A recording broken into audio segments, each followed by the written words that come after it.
इस साल आपने धान पर 2390 रुपए की आपने एमएसपी डिक्लेयर करी, न्यूनतम समर्थन मूल्य, लेकिन हरियाणा की मंडियों में आप जाके देखिए धान 1500 और 1500 से 2000 तक धान में एमएसपी से कम मूल्य मिला। बाजरा में आपने इस वर्ष एमएसपी न्यूनतम समर्थन मूल्य 2250 का, मगर बाजरा बिका 1800 का, 1900 का, कई जगह बाजरे पे एमएसपी भी नहीं मिली।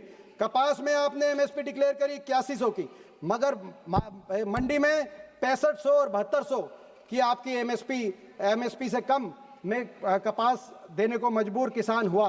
तो आज एमएसपी मिल नहीं रही, जितनी आप बढ़ा रहे हो, जितना यूपीए के समय का था उससे आधे से कम आप बढ़ा रहे हो प्रति वर्ष, और जितनी बढ़ा के आप घोषित भी कर रहे हो, कितने किसान को मिल रही है वो आपको हरियाणा का किसान बता देगा, बाकी देश का किसान बता देगा। खाद के लिए आप डिमांड्स पर ग्रांट में और लेके आए कि खाद आपको देंगे। मैं एक और बात कहना चाहूँ, आप आत्मनिर्भर की भारत की बात करते हैं, कपास की बता रहा हूँ।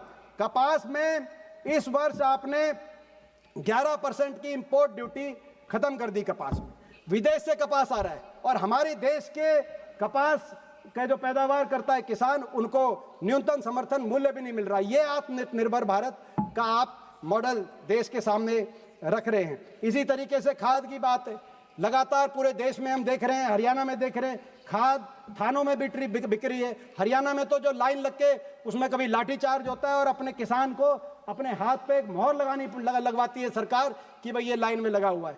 तो ये क्या जो है, मैं समझता हूं कि कृषि क्षेत्र में दूसरी बात आती है मजदूर की, किसान और मजदूर। हमारे साथी ने एक प्रश्न पूछा था लोकसभा में, उसका कल जो है इस हफ्ते उसका उत्तर मिला। उस प्रश्न के अनुसार मनरेगा की क्या स्थिति है, मैंने किसान की बात करी, मैं मजदूर की भी बताऊंगा आपको। मनरेगा की स्थिति आप अंदाजा लगाएं, हरियाणा में 8 लाख मजदूरों ने रजिस्टर करा रखा है मनरेगा के लिए, मगर पिछले वर्ष मात्र 2100 मजदूरों को 100 दिन की पूरी मनरेगा को पे लिया गया है। तो आप अंदाजा लगाएं ये स्थिति। इसके बाद मैं तीसरा विषय लेना चाहूंगा स्पोर्ट्स का, खेल का। खेल में बड़े विडंबना है, किरण रिजिजू जी हमारे मंत्री, खेल के मंत्री भी रहे, वो भी सुने, बड़ी विडंबना है। जो खेलो इंडिया का बजट 3500 करोड़ का बजट आपने लिया, उस बजट में कुल मिलाकर हरियाणा के बाटे 80 करोड़ आया, जो देश में सबसे कम। सबसे ज्यादा आया गुजरात के बाटे 600 करोड़ खेलो इंडिया का। और जो प्रदेश देश में सबसे ज्यादा मेडल लेके आता है, 50% ओलंपिक, एशियाई, कॉमनवेल्थ के खेल हरियाणा खिलाड़ी लेके आते हैं। खेलो इंडिया में सबसे कम बजट उनका और सबसे ज्यादा बजट आप ले रहे हैं गुजरात का। और कॉमनवेल्थ खेल कहाँ हो रहे हैं? गुजरात में। लाखों करोड़ वहां खर्चे जाएंगे अहमदाबाद में, और अब तो गृह मंत्री जी कह रहे हैं कि ओलंपिक खेल भी वहां कराएंगे। मेरी मांग है सरकार से कि इसमें हरियाणा को कोहोस्ट के रूप में लिया जाए। भूपेंद्र यादव जी यहाँ मौजूद हैं, उनसे भी मैं कहना चाहता हूँ, धर्मेंद्र जी भी प्रभारी रहे हरियाणा के, उनको भी पता हरियाणा के बारे में। हरियाणा को कोहोस्ट कम से कम आप नहीं तो होस्ट कराना चाहिए था, ताकि लाखों करोड़ में से कुछ हरियाणा के खेल इंफ्रास्ट्रक्चर पे भी खर्च हो। आपने देखा हमारे खिलाड़ी कैसे बास्केटबॉल कोर्ट्स के अंदर, हमारे खिलाड़ियों की जान तक जा रही है, इतना दुर्दशा है खेल ढांचे की। ताकि आने वाले समय में इतना आप निवेश करेंगे खेल ढांचे में हरियाणा में, आज 50% जो आज देश के मेडल लेके आता है प्रदेश, आने वाले समय में देश का और गौरव बढ़ाने का हरियाणा के खिलाड़ी करेंगे। क्या कहेंगे, ऐसी मेरी मांग है। बहुत सी बातें अन्य भी रखनी थी, मगर मैं अपनी बात को रैप अप करते हुए मैं ये कहना चाहूंगा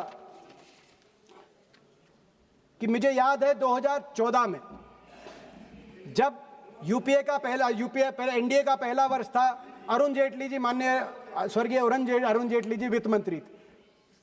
उन्होंने कहा, उनकी स्पीच मुझे याद है पहले बजट की, और उस समय उनकी बजट की स्पीच इसलिए याद है कि मैंने उस समय विपक्ष की तरफ से मैंने ही बजट स्पीच पे इनिशिएट किया था।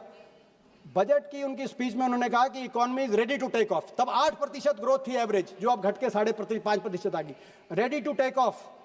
और ये यूपीए के बंधनों से हमारी अर्थव्यवस्था मुक्त हो चुकी है और अब टेक ऑफ की तरफ जा रही।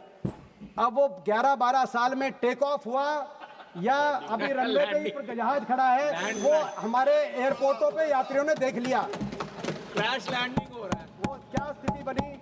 वित्त मंत्री जी, आप इन विषयों पे ध्यान देंगे, मुझे पूरा विश्वास है। बहुत बहुत धन्यवाद। बहुत अच्छा।